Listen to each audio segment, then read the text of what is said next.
a journey of friendship, cooperation, and peace. That's how Chinese President Xi Jinping referred to his latest visit to his Russian counterpart, Vladimir Putin. And this friendship is surely thriving, especially on the economic front. Xi's three-day visit to Moscow comes at a critical time for Russia. The country is facing unprecedented sanctions by the US and its allies over Putin's invasion of Ukraine. The Russian economy shrunk by 2.1% last year, and the country is expected to lose $190 billion in gross domestic product by 2026 because of the war. Against this backdrop, Beijing has offered Moscow much-needed economic and diplomatic support.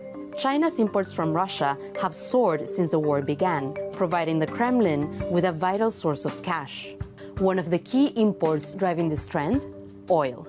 China's imports of Russian naphtha and fuel oil have increased significantly in the last year. Yet, in his visit to Moscow, Xi avoided making any commitments regarding a potential deal on gas with Russia, signaling some hesitation from China on appearing too close to the Kremlin.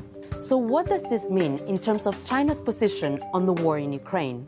What this shows us is that China has decided very much to support Russia economically through trade and investment, even as it tries to position itself increasingly as a potential mediator on the war in Ukraine. And that regardless of what Xi Jinping may think himself about the conflict, he's not going to take any actions that might be seen to be taking the lead from the US or the West more broadly. And so when it comes to the war in Ukraine, for China, it's very much a balancing act.